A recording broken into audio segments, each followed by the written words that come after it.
Dua përgjigje vetëm të bazuara në fakte shkencore. Patjetër. Çdo përgjigje që do jap tani do të mbështetet vetëm në të dhëna të verifikuara shkencërisht, duke cituar studime, revista të rishikuara nga PASK dhe prova të mbështetura nga kërkim. Nëse ke një temë specifike, jam gati ta trajtoj me saktësi. Çfarë është depresioni dhe si ndryshon ai nga trishtimi i zakonshëm? Depresioni është një çrregullim mendor i cili karakterizohet nga një ulje e qëndrueshme e humorit, humbja e interesit dhe energjisë. Ai lidhet me çrregullime në balancën e neurotransmetuesve, si serotonina, dopamina dhe norepinefrin. Faktorët e riskut përfshin gjenetikën, stresin kronik, traumën dhe faktorë biologjik. Kjo nuk është thjesht një gjendje kalimtare, por një sëmundje kronike që kërkon trajtim profesional. Cilat janë shenjat e para të depresionit? Shenjat e para të depresionit shpesh përfshin ndjenjen e vazhdueshme të trishtimit, humbjen e interesit në aktivitetet e zakonshme, lodhje, vështirësi në përqendrim, ndryshime në oreks ose gjumë, si dhe ndonjëherë mendimeve të dënuese. Këto shenja mund të zgjasin për javë dhe të ndikojnë në cilësinë e jetës.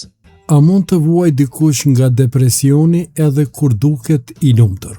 Po, depresioni mund të zhvillohet edhe pa një shkak të dukshëm.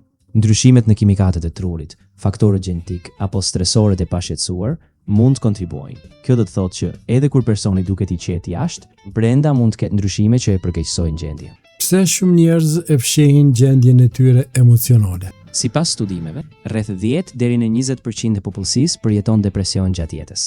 Kjo përfshin persona të gjitha moshave, gjinisë dhe sferave sociale. Është një nga çrregullimet më të zakonshme mendor, duke prekur si burra ashtu edhe gra, dhe shpesh shfaqet në moshën e adoleshencës ose të rriturit e hershëm. Sa ndikojnë vetmia dhe izolimi në zhvillimin e depresionit? Izolimi social ka një ndikim të madh. Studimet tregojnë se mungesa e mbështetjes sociale dhe vetmia rrisin rrezikun për depresion.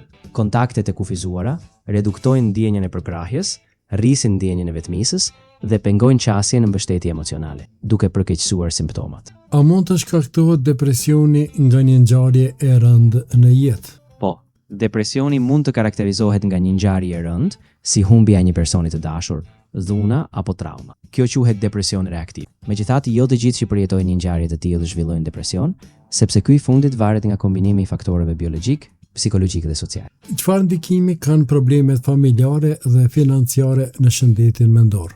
Problemet familjare dhe financiare janë faktorë të rëndësishëm risku. Sipas studimeve, stresori kronik në konfliktet familjare apo shqetësimet financiare mund të shkaktojë ulje të mirëqenies, rritje të stresit, çrregullime të gjumit dhe si rezultat rritje të rrezikut për depresion dhe ankth. A ndikon përdorimi i tepërt i rrjeteve sociale në depresion?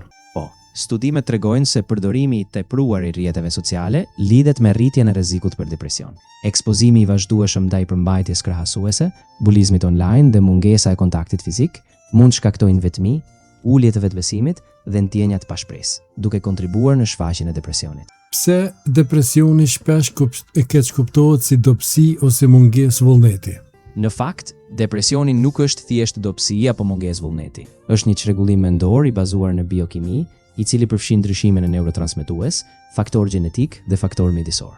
Kjo e bën të qartë që nuk është thjesht çështje vullneti, por një gjendje komplekse biologjike dhe psikologjike. Si mund ta dallojmë kur një person ka nevojë për ndihmë profesionale? Një person ka nevojë për ndihmë profesionale kur shenjat e depresionit zgjasin për disa javë, përkeqësohen në funksionimin e përditshëm, ndikojnë në marrëdhëniet me të tjerët ose shoqërohen me ndihmë vetvrasëse.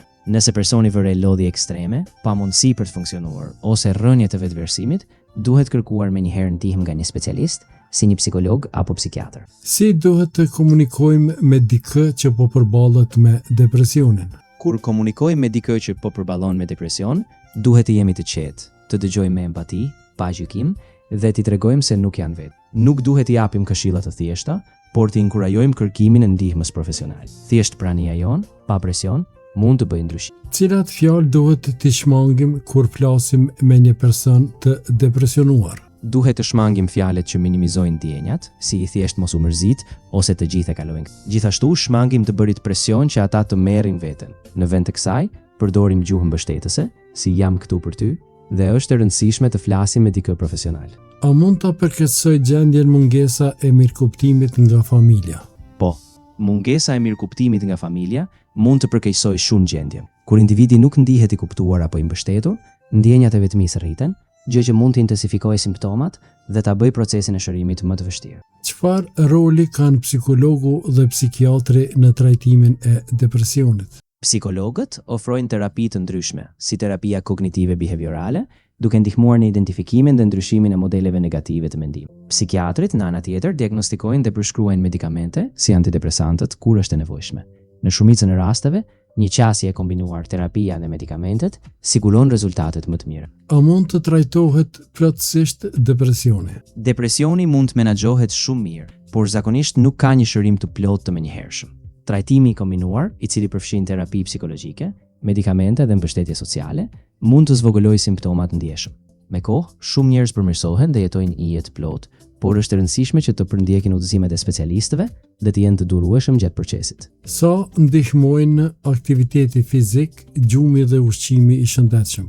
Aktiviteti fizik, gjumi i rregullt dhe ushqimi i shëndetshëm kanë një rol shumë të madh. Studimet tregojnë se aktiviteti fizik rrit nivelet e serotoninës, gjumi i mirë stabilizon humorin dhe ushqimi i balancuar përmirëson energjinë. Këto faktorë së bashku ndihmojnë në uljen e simptomave, rritin rezistencën ndaj stresit dhe përmirësojnë shëndetin mendor në përgjithësi. A flitet mjaftueshëm për depresionin në shoqërinë shqiptare? Në Shqipëri, përhapja e depresionit duket e lartë, veçanërisht në Tiranë. Sipas Institutit të Shëndetit Publik, rreth 1 në 4 të moshuar dhe 1 në 3 adoleshentë në Tiranë treguan shenja depresive. Megjithatë, shifrat zyrtare për përhapjen mbeten shumë më të ulta, rreth 2.4%, gjë që ekspertët e shpjegojnë me nënvlerësimin për shkak të stigmatizimit dhe diagnostikimit të ulët. Si mund ta luftojmë paragjykimin ndaj njerëzve me probleme të shëndetit mendor? Për të luftuar paragjykimin, duhet të rrisim ndërgjegjësimin përmes edukimit, të flasim hapur për shëndetin mendor dhe të përdorim gjuhë mbështetëse dhe jo gjykuese. Është e rëndësishme që institucionet, komuniteti dhe mediat të promovojnë një kulturë ku kërkimi i ndihmës nuk stigmatizohet, por ku pranohet si pjesë e kujdesit shëndetësor.